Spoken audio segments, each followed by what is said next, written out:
사람 구원하시는 하나님의 능력이라. 중국에서 아주 오랫동안 선교 사역을 하다가 이제는 때가 되어서 고국으로 돌아가야 되겠다. 그래서 모든 짐을 쌌습니다.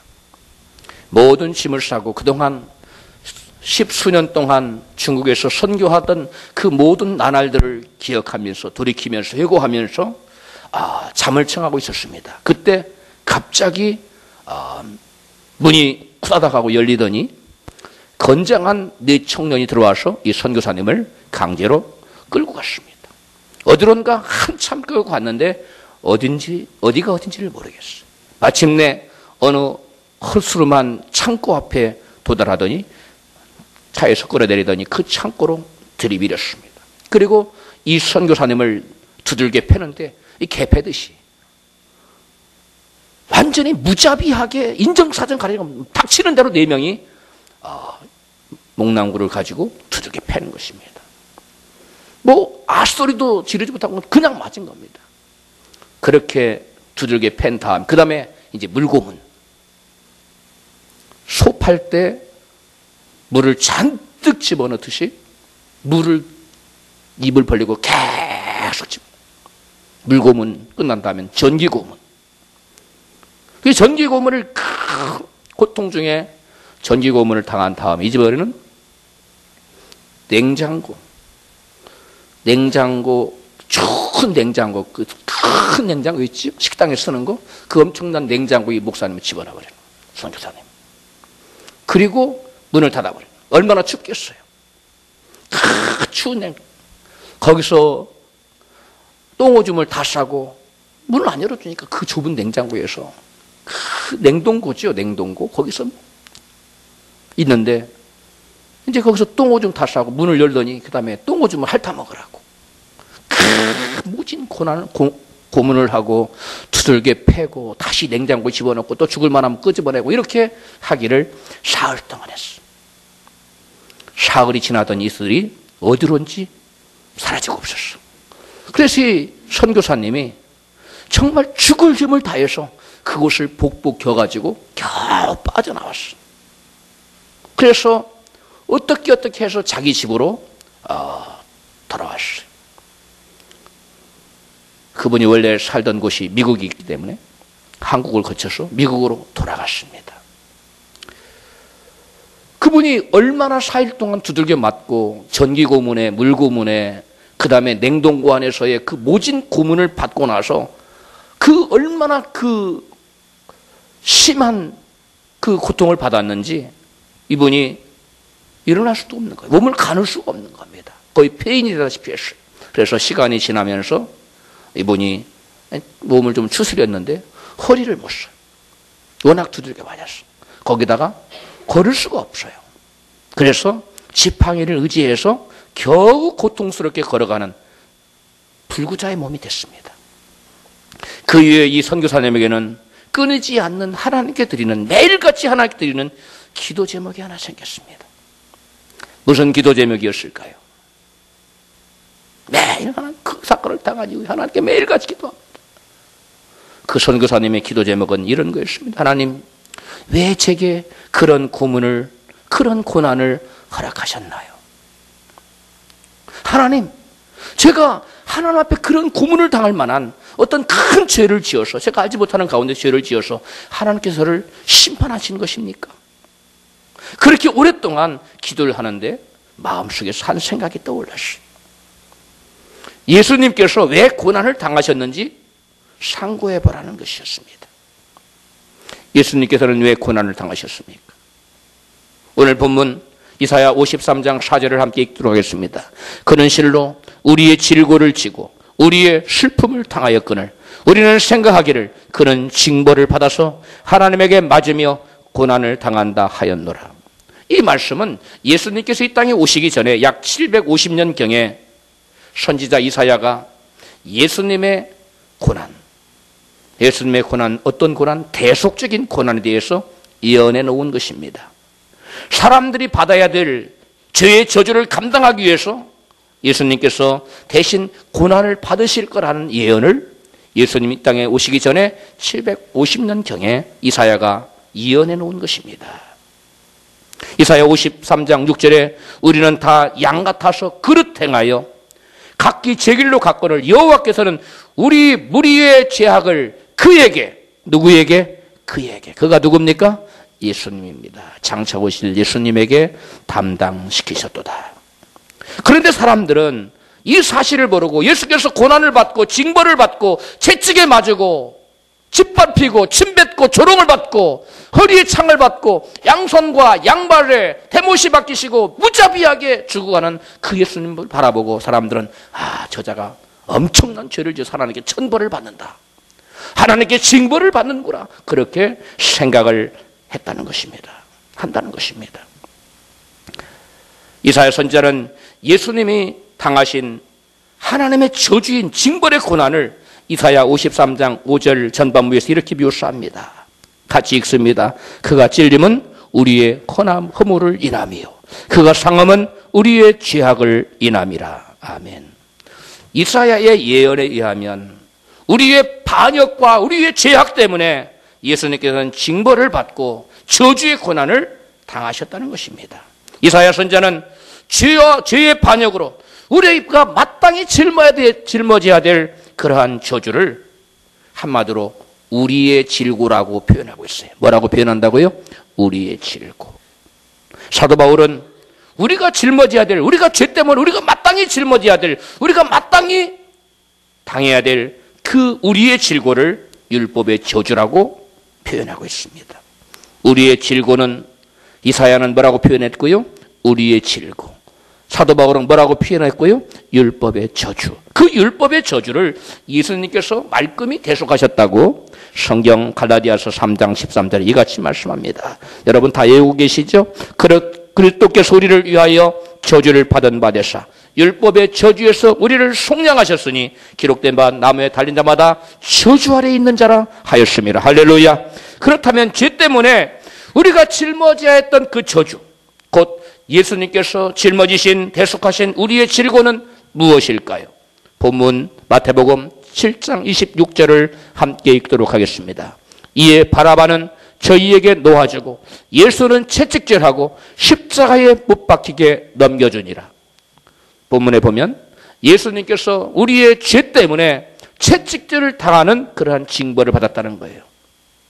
우리의 반역 때문에, 우리의 죄 때문에 예수님께서는 죄의 저주를, 어떤 저주? 채찍에 맞는 저주를 감당하셨다는 것입니다. 예수님께서 채찍에 맞는 고난을 당하심으로 예수님은 우리의 어떠한 저주를 대적하셨습니까? 이사야 53장 5절 끝부분에 이와 같이 말씀합니다. 그가 채찍에 맞음으로 우리는 뭘 얻었도다? 나음을 입었도다. 건강해졌다. 저가 채찍에 맞음으로 우리는 나음을 입었도다. 예수님의 채찍에 맞는 고난을 받으심으로 죄로 말미암는 질병의 저주를 예수님께서 우리 대신 뭐 했다는 거예요? 짊어지셨다는 거예요. 질병의 저주를 대속해 주셨다는 것입니다. 예수님께서 로마 군병에 맞으신 채찍은 여러분들이 생각하는 일반 채찍이 아닙니다. 가죽줄에 여러 칼기에 가죽줄이 있는데 그 가죽에 납덩어리가 수십 개씩 붙어있는, 한 번 채찍으로 휘가 치면 살점이 뚝뚝 떨어져 나가는. 여러분 패션 오브 크라이스트 나오죠, 예수님의. 여러분 그건 실제보다 약한 겁니다. 실제 그 상황을 묘사할 수 없었던 거예요. 왜냐하면 배우의 등을 다 살찜을 다 뜯어낼 수 없잖아요. 예수님은 뼈가 앙상이 드러날 정도로 살이 다 뚝뚝 떨어진 그 같은 고난을 당하신 겁니다. 그러면 채찍에 맞으신 것은 질병보다 더 무서운 거지요. 그래서 예수님의 채찍에 맞은 것은 곧 질병 그 자체입니다. 그래서 저가 채찍에 맞음으로 너희는 나음을 입었다. 그래서 우리는 예수께서 우리의 모든 질병을 지고 십자가를 지었기 때문에 우리는 더 이상 죄에 짓눌릴 필요가 없고, 저가 채찍에 맞으면 너희는 나음을 입었다. 우리가 선언하고 믿고 시인하면 우리에게서 모든 질병의 권세가 물러갈 줄로 믿습니다. 여러분, 질병의 저주는 육신의 병만이 있는 것이 아닙니다. 심적인 병도 있어요. 마음의 병. 따라서 예수님께서는 우리의 마음의 병도 짊어지셨어요. 이사야 53장 5절 중반부에 보면 그가 징계를 받음으로 우리가 평화를 누리고, 본문 이전에 우리가 본문 마태복음 27장을 봤는데 26장 36절에 보면 예수님께서 심한 마음의 고통을 당하신 장면이 나옵니다. 마태복음 26장 36절에 이에 예수께서 제자들과 함께 겟세마네라는 곳에 이르러 베드로와 세베대의 두 아들을 데리고 가실새 고민하고 슬퍼하사 말씀하시되 내 마음에 심히 고민하여 죽게 되었으니, 여기서 고민하고 슬퍼하사 보면 to be sorrowful and troubled예요. 굉장히 마음이 고통스럽고 슬펐다는 거예요. 그런데 내 마음이 심히 고민해 죽게 되었다는 말은 뭐냐면 그 슬픔으로 압도되었는데 죽음의 지점에 이르기까지 그 정도로 슬픔으로 압도되었다는 거예요. 마음의 고통의 저주는 누가 받아야 마땅한 것입니까? 어떤 사람이 마음의 고통의 저주를 받아야 돼요? 죄를 지을 사람이 당하는 것입니다. 옛날에 매 맞으면 다리를 뻗고 자도 남을 두들겨 팰 사람은 다리를 뭐하고 잔다고요? 오그리고 잔다고 그랬어요. 마음에 고통이 있다는 거예요. 죄를 지은 사람은 마음의 고통을 당하게 돼 있는 거예요. 그런데 예수님께서 죄가 없으신, 예수님은 시험을 받으셨을 때 죄는 없으시다고 성경은 말씀하고 있는데 죄 없으신 예수님께서 왜 이와 같이 마음에 많은 마음을 가눌 수 없을 정도로 죽음에 이르기까지 얼마나 마음이 괴로웠으면 그 마음의 고통을 죽음에 이를 정도라고 표현했을까요? 그 엄청난 고통을 예수님은 당하셨다는 것입니다. 이것은 예수님의 죄 때문이 아니라 바로 저와 여러분의 죄로 말미암는 마음의 각종 저주를, 마음의 고통을, 마음의 질병을 우리 주님께서 대신 짊어져 가신 줄로 믿습니다. 이것이 바로 예수님의 대속적인 저주를 받으신 거예요. 예수께서 마음의 고통을 받으신 것은 당신의 죄 때문이 아니라 저와 여러분이 죄를 지어서 마음의 고통을 당하고 눌림을 당하고 슬퍼하고 애통하고 해야 될 모든 것을 예수님께서 대속적으로 대신 짊어지신 저주라는 것입니다. 그러므로 우리 예수 믿는 사람은 마음의 질병을 당할 이유가 있습니까? 없습니까? 마음의 고통을 당할 이유가 없어진 것입니다.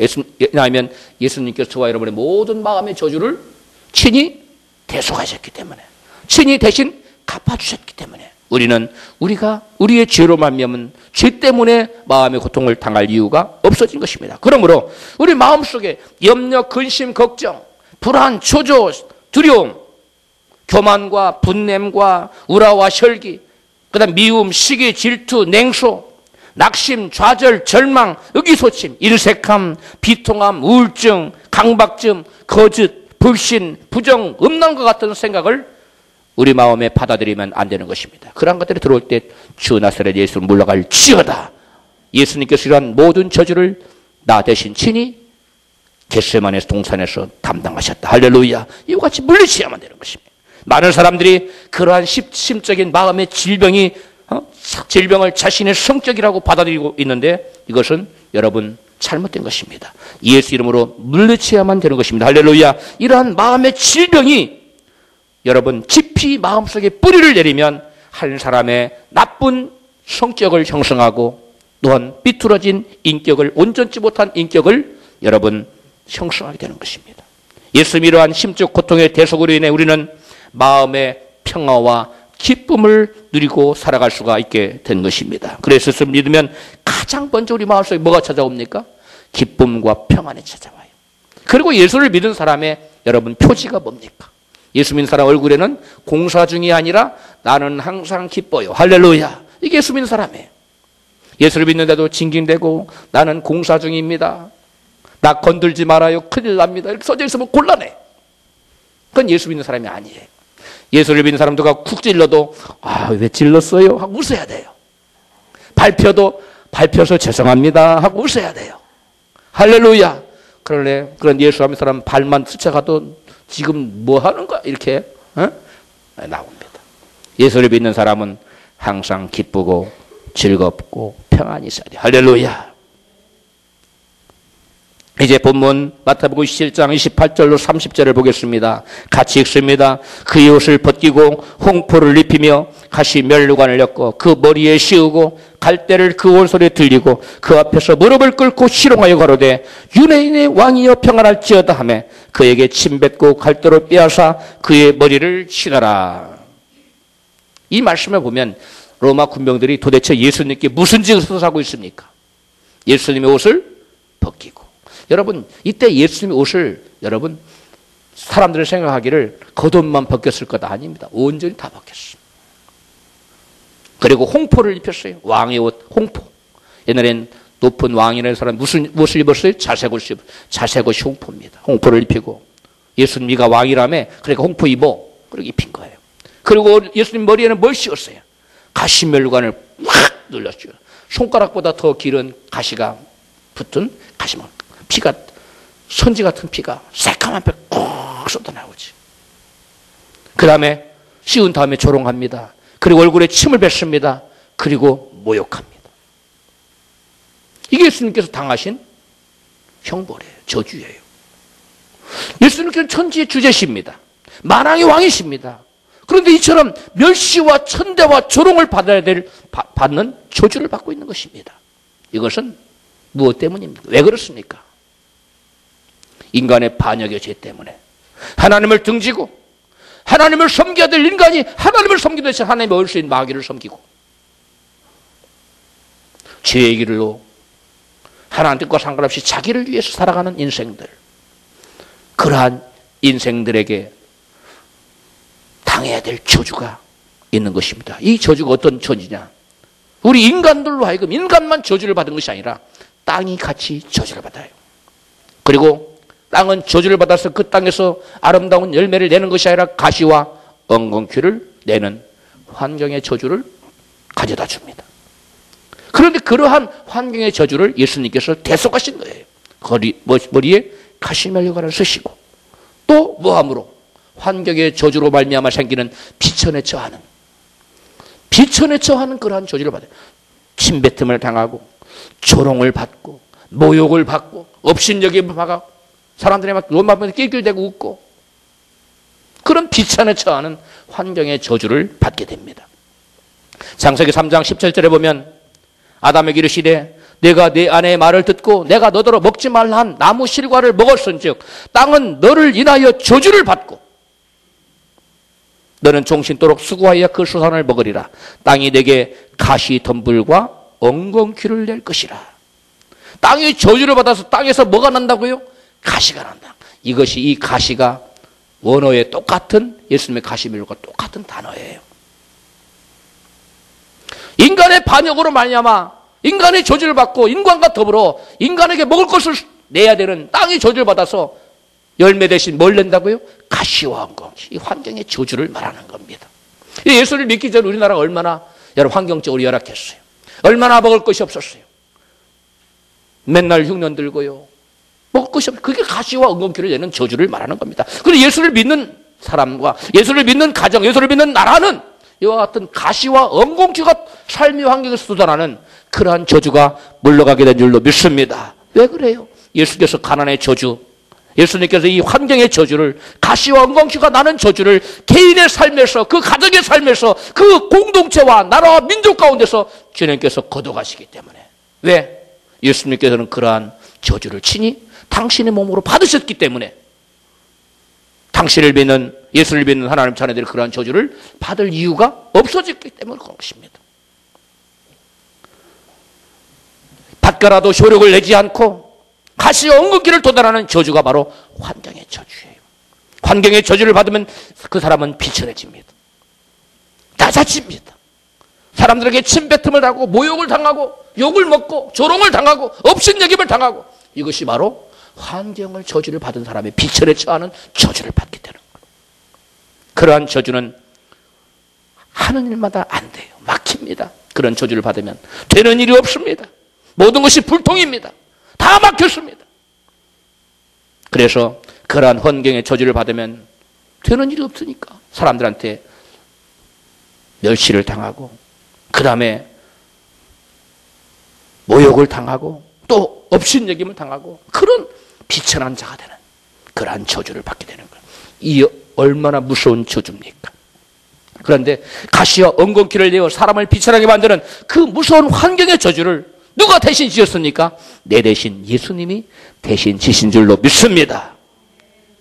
그러므로 우리는 더 이상 그러한 환경의 저주를 받아서 비천하게 되는 그러한 처지에 있을 필요가 있습니까? 없습니까? 이러한 이유가 없어진 거예요.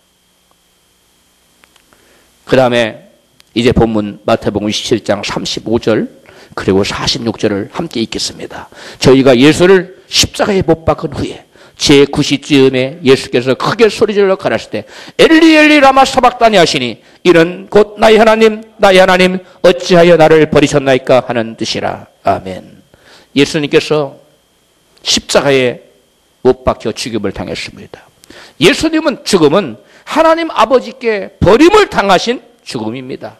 왜 죄 없으신 예수님께서 하나님과 멀어져서 버림을 당해야 됩니까? 왜 예수님께서 하나님과 단절되어야만 됩니까?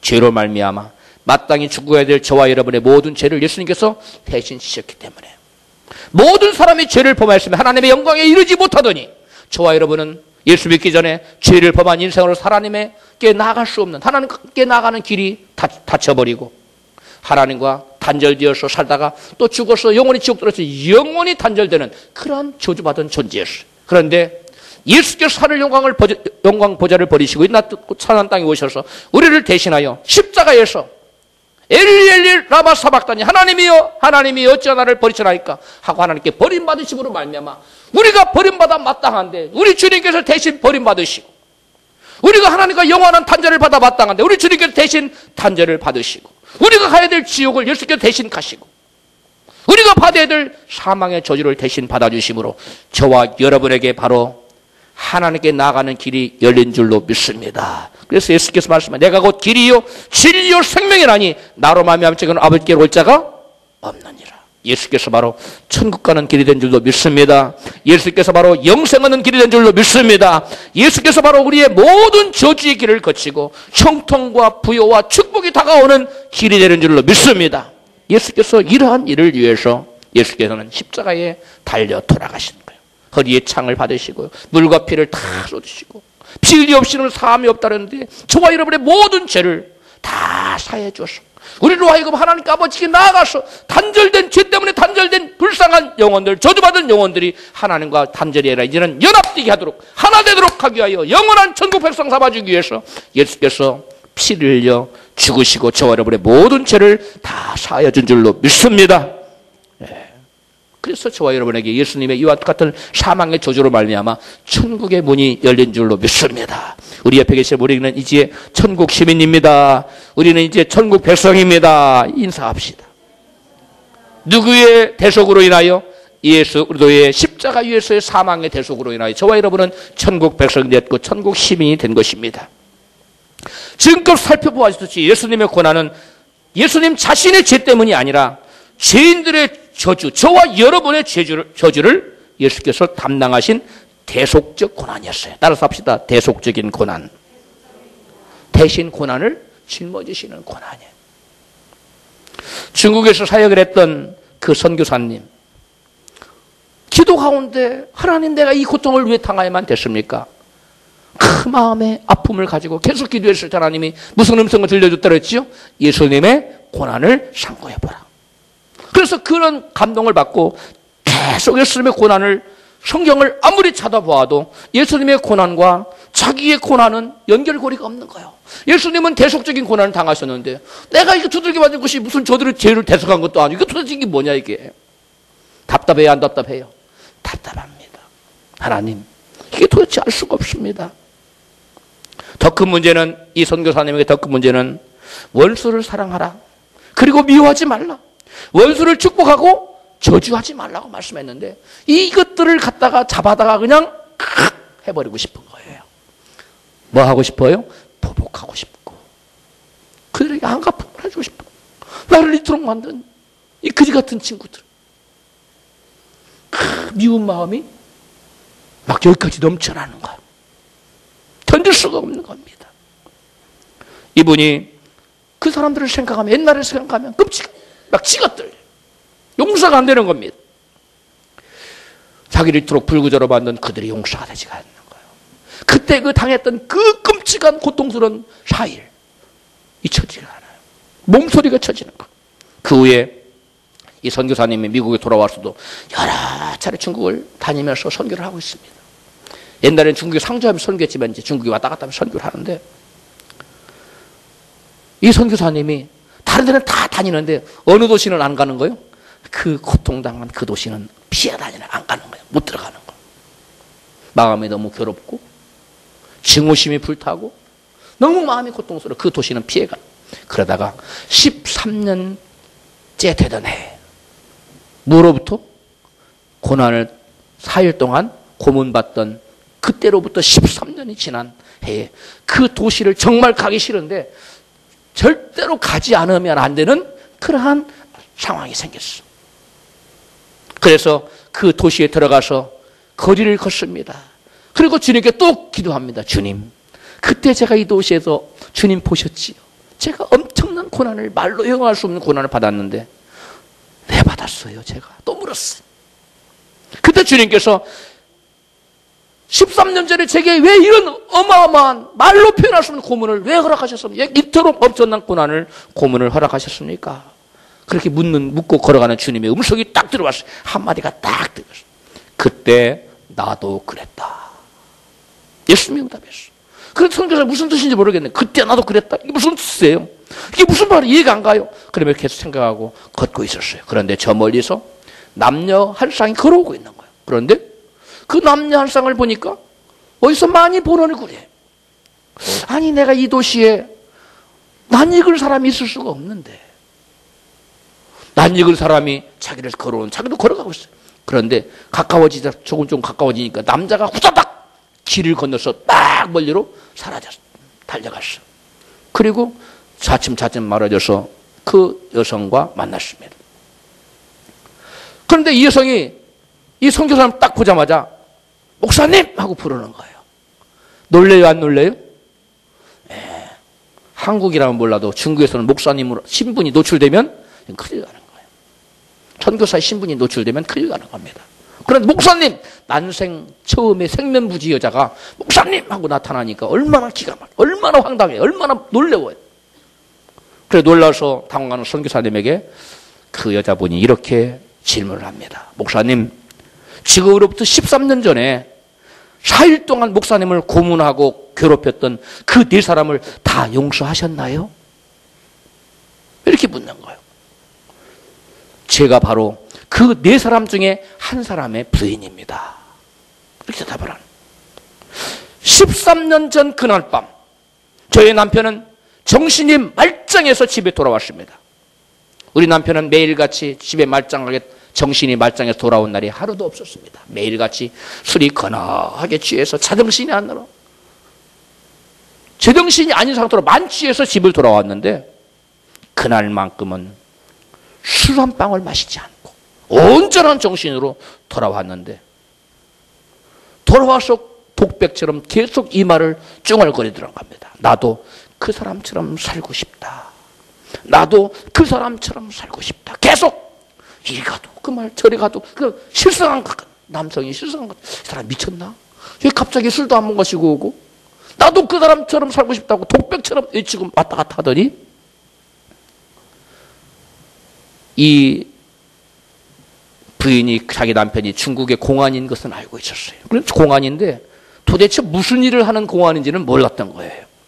그런데 그 남편은 중국 공안으로서 중국 정부의 해가 될 만한 중국 정부에 문제가 된다고 하는 사람들을 잡아다가 족치는 일을 하고 있는 거예요. 고문을 하는 그러한 일을 하고 있었던 겁니다.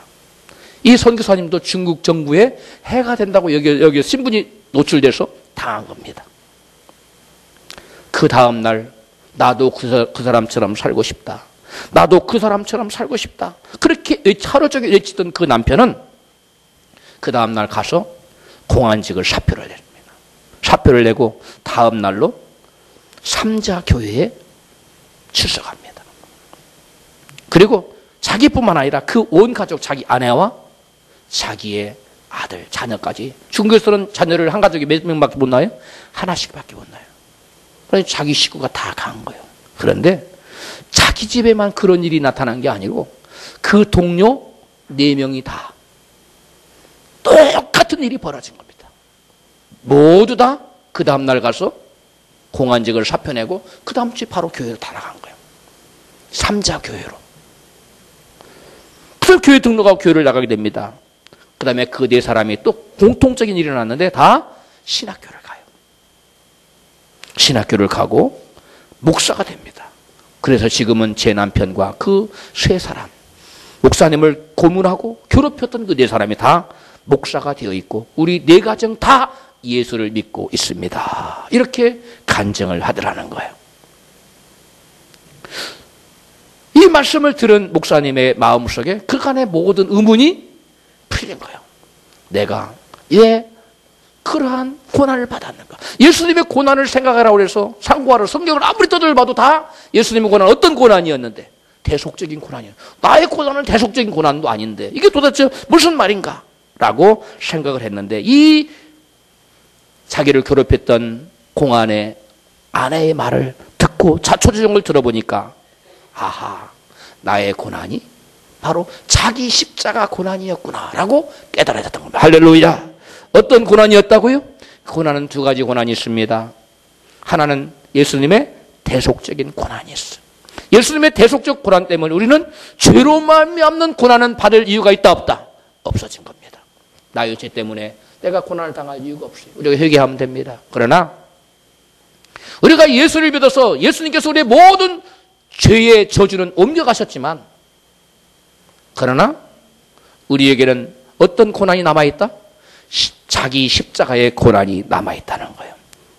그래서 예수님께서는 예수님을 따르고자 하는 자들에게 반드시 자기 십자가를 져야만 된다고. 십자가에는 뭐가 따라요? 고난이 따라요. 이와 같이 말씀합니다. 누가복음 14장 27절입니다. 누구든지 자기 십자가를 지고 나를 쫓지 않는 자도 능히 나의 제자가 되지 못하리라. 같이 한번 읽겠어요. 시작. 누구든지 자기 십자가를 지고 나를 쫓지 않는 자도 능히 나의 제자가 되지 못하리라. 예수께서 자기 십자가를 말씀하셨는데 이 자기 십자가를 사도 바울은 뭐라고 표현했냐면 그리스도를 위한 남은 고난이라, 교회를 위하여 받는 남은 고난이라고 표현했습니다. 골로새서 1장 24절에 내가 이제 너희를 위하여 받는 괴로움을 기뻐하고 그리스도의 남은 고난을 그의 몸된 교회를 위해서 내 육체에 채우노라. 예수께서는 무슨 고난이라고요? 십자가, 자기 십자가를 말했는데 사도 바울은 자기 십자가를 뭐라고 해석하고 있다고요? 그리스도의 남은 고난. 그리스도의 남은 고난. 그 그리스도의 남은 고난은 누구를 위한 고난이에요? 교회를 위한 고난이에요. 그리스도의 몸을 위한 고난이에요.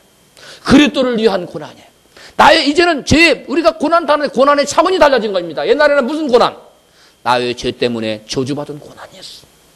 그러나 예수께서 이 땅에 오셔서 저와 여러분의 모든 죄의 저주를 감당하신 이후에는, 저와 여러분의 모든 저주를 대속하신 이후에는 우리가 고난을 당하되 죄 때문에 당하는 고난이 아니라, 죄로 말미암는 저주의 고난이 아니라 이제는 누구를 위한 고난? 그리스도를 위한 고난, 그리스도의 몸된 고난, 그리스도의 몸된 교회를 위한 고난으로 고난의 차원이 달라진 것을 믿습니다. 여러분, 달라졌어. 예수께서는 뭐라고 표현했어요? 자기 십자가. 사도 바울은 무슨 고난이라고 표현했다고요? 그리스도의 남은 고난. 예수님께서는 죄인들의 모든 저주를 감당하시기 위해서 십자가를 지시는 그러한 고난을 당하셨어요. 예수님의 십자가 고난이, 예수님의 십자가의 고난과 우리의 십자가, 자기 십자가의 고난이 달라요. 예수님의 십자가 고난을 아까 제가 말씀한 거 여러분 한번 참고해 보세요. 채찍에 맞으셨죠? 무엇을 위해서? 저와 여러분의 질병의 저주를 대속하기 위해서. 그 다음에 예수께서 또한 겟세마네 동산에서 극한 마음의 고통의 저주를 당하셨죠. 저와 여러분의 무엇을 위해서? 마음의 질병의 저주. 즉 염려, 근심, 걱정, 미움, 시기, 질투, 음란, 불신, 거짓, 불안, 이런 모든 것을 다 감당하기 위해서. 비통한 마음, 이런 거 다 감당하기 위해서 예수 겟세마네 동산에서 예수님은 마음의 고통을 당하는 저주를 우리를 대신해 대속하셨어. 그러므로 우리가 봐온 그런 것들은 다 어떻게 돼요? 물러가야 됩니다. 두려움과 우울증과 비통과 부정, 음란, 끝은 마음 끝을 다 우리가 떠나가야 돼요. 그 다음에 예수님께서는 옷을 다 벗기시고 벗김을 당하시고 가시말류관을 씌우시고 침뱉고 조롱받고 그 다음에 놀림을 당하고 그렇게 비천한 자가 되었어요. 무슨 저주를 감당하신 거예요? 저와 여러분의 죄로 말미암는 환경의 저주. 땅에서 가시가 나고 엉겅퀴가 돋는 이러한 환경의 저주를 우리 주님께서는 이와 같이 감당하신 것입니다. 그러므로 예수를 믿는, 진정으로 예수를 믿는 사람에게 이와 같은 환경의 저주, 삶내 밭을 갈아도 효력을 내지 않고, 밭이 효력을 내지 않고, 열매를 맺지 않고, 가시 엉겅퀴를 내고, 하는 일마다 막히고, 되는 일이 없고, 이런 모든 것이 불통되는 이러한 환경의 저주, 그런 말만 비천하게 되는 그러한 저주가 우리에게 임할 필요가 있습니까? 없습니까? 이제 우리에게는 그와 같은 것들은 다 상관없어요. 마지막으로 예수님은 십자가 위에서 하나님 아버지에게 단절되는 영원한 사망의 고통을 저주를 당하셨어요. 그러므로 저와 여러분은 이제 하나님과 예수 그리스도의 사망의 대속으로 예수께서 하나님과 단절됨으로 말미암아 우리는 하나님과 연합되는 하나 되는 여러분 역사가 나타나게 된 것입니다. 할렐루야. 이것이 바로 예수 그리스도의 대속적인 은총입니다. 그래서 우리는 우리의 죄 때문에 우리 스스로는 이러한 저주를 당할 이유가 있다 없다? 없어졌어요. 그런데 우리 그리스도인에게는 고난이 남아있어요. 그리스도의 남은 고난. 그리스도께서 우리에게 당신께서 그 고난의 저주의 대속의 십자가를 다 지시고 우리에게는 사랑의 십자가를 지라고 자기 십자가를 지고 나를 쫓으라고 우리에게 말씀하셨어요. 우리 옆에 계신 분에게 우리에게도 십자가가 있습니다. 이 십자가는 어떤 십자가입니까? 사랑의 십자가입니다. 하나님의 나라를 위한 십자가, 그리스도를 위한 십자가, 이웃을 위한 십자가입니다. 이것을 바울은 뭐라고 표현했다고요? 무슨 고난이라고 표현했어요? 그리스도의 남은 고난. 예수님 뭐라고 표현했다고요? 자기 십자가의 고난. 십자가는 희생입니다. 십자가는 죽음입니다. 십자가는 자기 부인입니다. 그러한 십자가를 우리 주님께서는 당신이 지시고 우리에게도 너희들에게 각자 자기 십자가가 있다. 그래서 바울은 친히 예수님의 그 십자가, 자기 십자가를 지고 그리스도의 남은 고난을 어디에 채운다? 내 몸에 채우노라 라고 말했습니다. 우리는 나 자신의 죄 때문에는 질병의 저주를 당할 이유가 없어요. 그런데 많은 치유사역자들이 여러분 병든 자들을 위해서 기도하고 나면 병든 자가 나았습니다. 그런데 자기에게 그 병이 옮겨오는 거예요. 그러면 이 치유사역자는 자기에게 병이 오니까 그 치유사역을 그만둡니까? 계속합니다. 왜 그렇습니까? 그 자기에게 옮겨오는 이 병, 이게 뭐예요? 자기 십자가예요. 그건 자기의 죄로 말미암는 것이 아니라 그 사람을 위해서 내가 뭐 한 거예요? 뭐 한 거예요? 십자가를 지고 기도해 준 거예요. 그래서 저 사람이 짊어진 질병을 내가 대신 짊어진 겁니다. 그래서 자기에게 병이 와요. 그러나 그것을 또 기도로 이겨내고 계속 그런 고통을 당하면서도 치유사역자는 계속 치유사역을 해나가고 있는 것입니다. 바울은 죄와 구별된 성결된 삶을 살았어요. 그렇기 때문에 바울의 마음에 고통이 있으면 됩니까? 안 됩니까? 안 됩니다. 마음에 질병, 고통의 저주가 있으면 안 돼요. 그런데 바울의 고백을 들어보십시오. 고린도후서 11장 28절입니다. 이 외에 일은 고사하고 오히려 날마다 내 속에 눌리는 일이 있으니 곧 모든 교회를 위하여 염려하는 것이라. 여러분에게 묻겠습니다. 여러분 교회 때문에 눌리는 일이 있습니까? 교회 때문에 여러분 마음에 고통이 있습니까? 이것은 자기 십자가를 진 사람이에요. 바로 이런 사람은 바울과 같이 그리스도의 남은 고난을 자기 몸에 채우는 사람입니다. 대부분의 자기 문제를 가지고는 울고 불고 난리를 법석을 치는데 바울처럼 그리스도의 남은 고난을 위해서, 교회를 위해서, 그리스도를 위하여, 이웃을 위하여는 울지 않습니다. 슬퍼하지 않습니다. 고통당하지 않습니다. 그러나 바울은 자신의 죄 때문에 자신의 유익을 위하여 고통당한 것이 아니라 무엇을 위하여? 그리스도의 몸된 교회를 위하여. 바울은 매일 눌렸어요. 마음에 눌림이 있었어요. 억압이 있었어요. 이 바울의 고난은 어떤 고난입니까? 자기 십자가 고난. 바울은 자기 십자가를 지고 갔기 때문에 여러분도 크고 작은 작은 십자가를 정말 자기 십자가를 지는 사람에게는 이와 같은 눌림이 있고 여러분 고통이 수반돼야 되는 거예요. 그래서 나는 그리스도의 몸된 교회를 섬기면서도 교회 때문에 어떤 내 직분 때문에 눌림도 없고 고통도 없다면 이건 이상한 것입니다. 그건 자기 십자가를 안 진 사람이거나 안 믿는 사람이거나 둘 중에 하나입니다. 그러면 여러분 예수를 믿는 것 때문에 교회를 섬기는 일 때문에 나에게 눌림이 있고 마음에 고통이 있다면 여러분 감사하시기를 바랍니다. 할렐루야. 자기 십자가를 진 것이. 그러나 또한 사도 바울은 그것뿐만 아니라 사도 바울은 죄로부터 멀어진 정결한 삶을 살았기 때문에 그 삶 가운데 여러 가지 환경의 저주, 비천하게 되고 그 다음에 가시영광시가 나는 하나님만 막히고 안 되고 그런 고통이 당해야 됩니까? 당할 이유가 없습니다. 그런데 바울은 그러한 환경의 저주가 자기에게 임했던 것을 이같이 고백합니다. 고린도후서 11장 23절 27절을 읽어드리겠습니다. 내가 수고를 넘치도록 하고 옥에 갇히기도 더 많이 하고 매도 수없이 많고 여러 번 죽을 뻔하였으니 또 수고하고 애쓰며 여러 번 자지 못하고 줄이고 목마르고 여러 번 굶고 춥고 헐벗었노라. 바울이 당한 이러한 환경의 저주는 바울의 자신의 죄로 말미암는 저주가 아니라 어떤 것 때문에 왔어요? 주님을 따르는 자기 십자가의 고난이었어요. 주님을 따르는 십자가를 지고 주님을 따르다 보니까 이와 같이 말로 표현할 수 없는 여러분 환경적인 어려움과 고통이 바울을 따라다녔어요. 여러분에게도 이런 고통이 오기를 원하십니까? 아멘 하는 사람이 별로 적어요. 진정 그리스도를 믿는 사람은 여러분 이러한 자기 죄 때문이 아닌 그리스도의 몸된 교회를 위해서 하나님의 나라를 위해서 이러한 그리스도의 남은 고난이 자기의 육신에 자기의 삶에 나타나야 된다는 거예요. 무릇 경건하게 살고자 하는 자는 뭐가 따른다? 핍박이 따른다. 요한의 리가 핍박이 한동안 생각해보니까 없었어요. 그 마리에 올라갔다 그 말씀을 읽고서 하나님 제가 요즘 핍박이 없는데 제가 경건하게 살지 않나 봅니다. 회개합니다. 주여 저에게 핍박을 주시고 기도했어요. 땅에 막 말에서 내려가지고 무릎 꿇고 기도하니까 저 담장 너머에서 어떤 사람이 돌을 갖다 던지면서 핍박 좀 받으라고 던졌다는. 그러니까 돌을 맞고 요한예술가가 뭐라고 그랬어요? 하나님 감사합니다. 여러분 그리스도를 위한 남은 고난이 저와 여러분에게 있어야 될 줄로 믿습니다. 이게 정상적인 신앙이네요.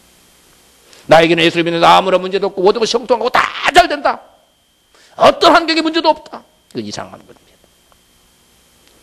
사랑하는 성도 여러분, 우리는 그리스도의 십자가의 대속의 고난으로 죄 때문에 더 이상 고난을 당할 이유는 없는 것입니다.